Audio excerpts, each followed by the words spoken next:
नमस्कार दोस्तों। हम सभी आजकल एक ऐसी बीमारी से बहुत अधिक परेशान हैं जिसके पीछे कहीं ना कहीं हम ही जैसे लोगों का हाथ है। एक ऐसा वायरस जो हमने ही रचा है। अब आप कहेंगे हमने? ना ना, मैं तो इस सब से बहुत दूर हूँ। लेकिन हम से मतलब है कि आप और हमारे जैसे ही इंसान जिन्होंने इस वायरस को जन्म दिया। मैंने पहले भी एक बार कहा था, पता नहीं क्यों हम लोग प्रकृति से इतना छेड़छाड़ कर रहे हैं, क्यों हम प्रकृति को प्रकृति के हिसाब से चलने नहीं देते, जिसका नतीजा हमें समय समय पर भुगतना पड़ता है। और आज एक छोटा सा वायरस, जिसके लिए ये कहा जाता है कि सुई की नोक पर भी हज़ारों आते हैं। तो बताइए, क्या ऐसा वायरस, और उससे हम कितना डर रहे हैं। हम लोग कैसे बंध से गए हैं, एक बंधन में पड़ गए हैं। हम लोग चाहते हुए भी कहीं बाहर नहीं जा सकते, घूम नहीं सकते, अपनी इच्छा से खा नहीं सकते। ऐसा नहीं लगता कि हमें किसी जेल में कैद कर दिया गया है।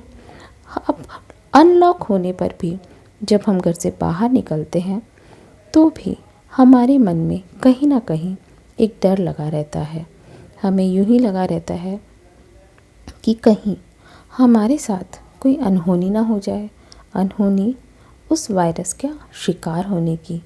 वही एक छोटा सा वायरस जिसे हमने कोविड-19 का नाम दिया है। वही कोरोना वायरस जिसने हमारी ज़िंदगियों को बांध कर रख दिया है। उसी कोरोना वायरस को ध्यान में रखते हुए एक छोटी सी कविता मेरे दिमाग में आ रही है। कई बार सोचती हूँ बैठे बैठे कि हे भगवान, फिर से सब कुछ अच्छा कर दो। अब नहीं रहा जाता।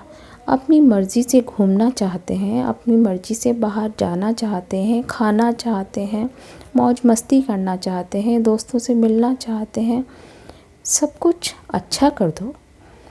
तो वैसी ही मेरी एक कविता है जिसका शीर्षक है सब कुछ अच्छा है पर कुछ भी अच्छा नहीं। सब कुछ अच्छा है, कुछ भी अच्छा नहीं। कश्मकश है, हताशा है, दहशत है। क्या होगा, कब तक यूं ही चलेगा। एक ठहराव सा आ गया है, एकदम रुके हुए पानी सा। कितनी हसीन थी दुनिया होली तक, रंगीनी थी, हलचल थी, मेल मिलाप था, रौनक थी, खुशियाँ थी, हंसी खुशी का माहौल था। बिना किसी डर के एक दूसरे से मिलजोल था। शादियों की रौनक थी, मौज मस्ती का आलम था, बेखौफ आना जाना था। सब कुछ बड़ा आशिकाना था।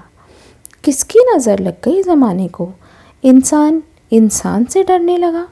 अपने ही बेगाने हो गए, बेरंग सी महफिल हो गई। अनदेखा सा अवसाद आ गया, उमंगों के पर कट गए। अच्छी शॉपिंग का लुत्फ़ तक चला गया। पार्टियां तो सब भूल ही गए। मेकअप उसका तो ख्याल ही नहीं। कपड़ों की नुमाइश का नज़ारा न रहा। गहने भी बेचारे अलमारी में कैद हो गए। फैमिली टूर वो तो एक स्वप्न बन गया।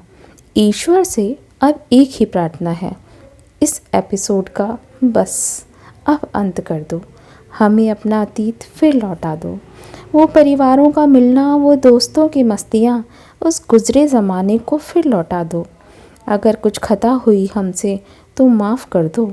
अपनी ही कृति में फिर रंग भर दो और ये दिन फिर कभी ना आए।